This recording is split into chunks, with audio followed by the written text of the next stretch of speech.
Hey, Craig the Pool Guy here with Pool Specialist. So today we got a problem where, of course, our IC40 has no lights on it. So what we came back here to do was take a look and see what's going on. And so we have unplugged it, and then we come back here and you can see there's a board back here. And the circuit breaker was tripped on that board. So, of course, there's no lights on the board, anything. If we try to reset the circuit breaker, it trips again. So what I did was I unplugged the connection that goes right here. That is for the AC. And here it is. And what you want to do is you want to check the voltage coming out of this transformer right here. And that transformer should be putting out between 30 and 35 volts when there's no load on from this board out to the salt cell. So the other thing you may want to do is you may want to check to make sure the transformer is wired correctly. You can see that the blue and the black wire are wire nutted together. And then if we trace the yellow wire, that comes up here to the pump relay, to the load side of the pump relay. And then if we trace the white wire, that comes up here to the other load side of the pump relay.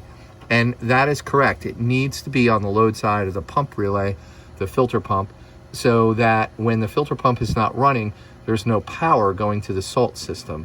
There's a lot of good reasons for this. And we can check to make sure that we do have the right wiring by coming over here and looking down here. Here is the wiring diagram for the salt system transformer. And if we will have 240 volts going to our transformer, then 120 volts goes to our yellow. On the other 120 volts goes to the white, and you take the blue or violet and the black and you wire nut them together. Make sure you put a wire nut on them. You don't want them dangling there because that is some live voltage there and that will short out.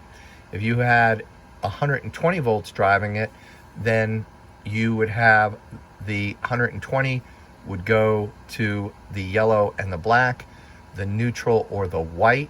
So this is the black wire or the red wire that's hot. This is the white wire, that is the neutral wire, and it would go to the white and then the blue or the violet, whichever that transformer happens to have. All right, one of the first things you want to do is verify you've got the correct voltage going to the transformer. So go ahead and set your meter on AC volts and then connect to, this is my white wire, which goes down to my salt system transformer, and my yellow wire. So if I go here and I cross that, then I can come down and I can see that I have 246 volts going into that transformer, which is my salt system transformer. So here we have our meter, and you can see that we have it set to AC volts. We come up here and we went ahead and we have the one connected to one of our probes connected to that lead. And then if we trace back from the circuit breaker, that goes here. So if we place our other lead here, then we come back and we look and we have 31.88 volts. So that's within our range of 30 volts to 35 volts that you would need coming out of the transformer for the salt system. So that tells me the transformer is good. Tells me that this board up here is most likely bad. So we're going to go ahead and replace that board. Okay, so we need to take this board out. So we want to make sure that we have all the voltage shut off to everything. And then all we have to do is unplug this. And then these are my connections, my RS485 connections. and we disconnect those. The rest of this, now we're going to have to unscrew this board.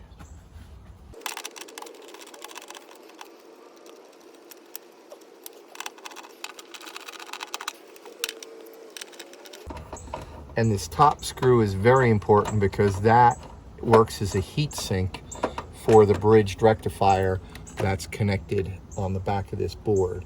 And if you don't put that in, then that bridged rectifier is going to overheat and you're going to burn that board out rather quickly.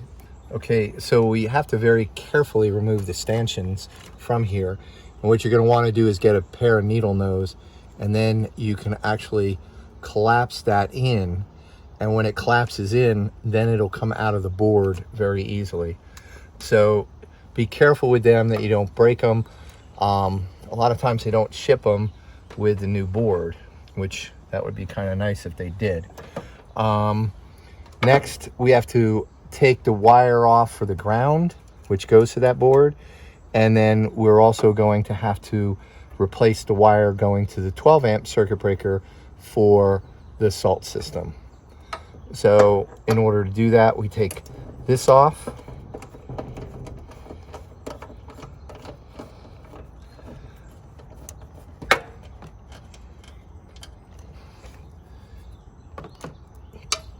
And then the screws are on the side of the cabinet.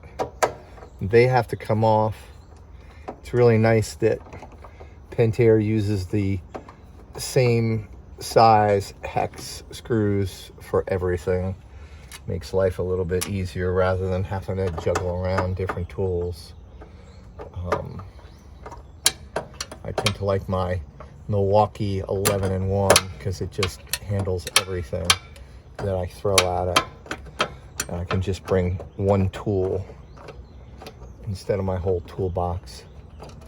So if we take that off, then we come back here, you can see that our wire from this board goes to this circuit breaker. And we're going to want to remove that wire. Just take a pair of needle nose and presto bingo. Now we have taken the board out. We're going to go ahead and we're going to reverse that whole process, and we're going to put the new board in.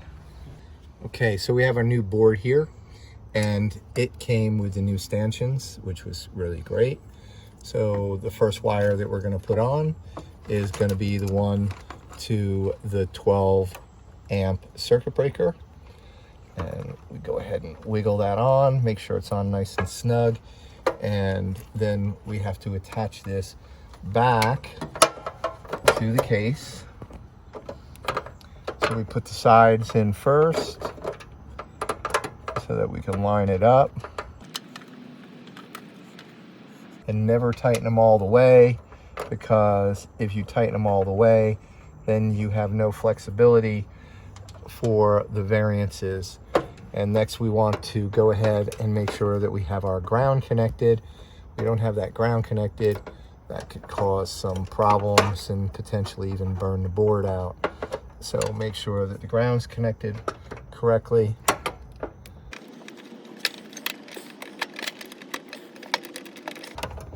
This one you're going to tighten all the way because all the other screws are in. So once this is tight, then we can go back, tighten our other screws up on the side. Of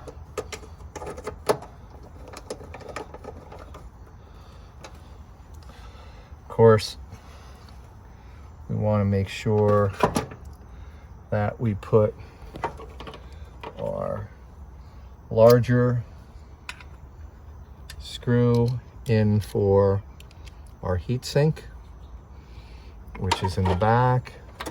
So you're going to line that up.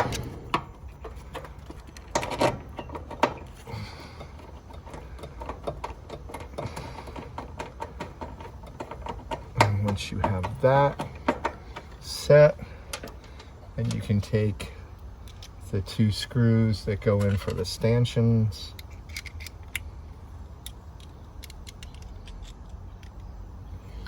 and go ahead and put those in.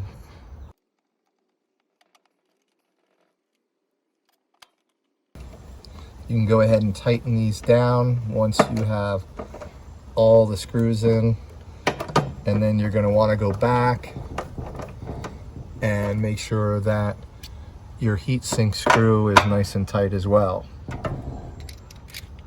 To finish this off is relatively easy. Now we're going to go ahead and plug our other wire from the transformer into the center of the board right here where it says AC, and wiggle that on so it's nice and tight. Connect up your salt cell extension, and then your plugs.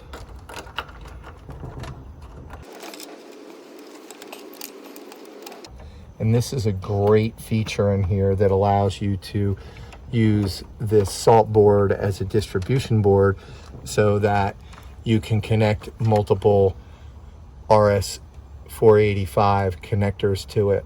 So this one, of course, goes back to your main board, your connector there, and then this will go off, say, to your Screen Logic's antenna. And in this case, this is going off to our filter pump, and we have an IntelliFlow VSF for our filter pump. Okay, so we're there. Now if we go ahead and we turned our power back on, wait for this to kind of boot up. Okay, so my filter pump circuit came on, so therefore I have power going to my salt cell from the load side of the filter pump. And now if I look, my little green light's on. So next thing I want to do is, at the start of this, I had unplugged my salt cell just in case the salt cell has a short and causing that circuit breaker to blow or causing problems with that board. So I'm going to go ahead and take my salt cell, plug it back in. I still have my green light on here. So now we can go over to the salt cell and check. As we look at the salt cell, we have all the lights on.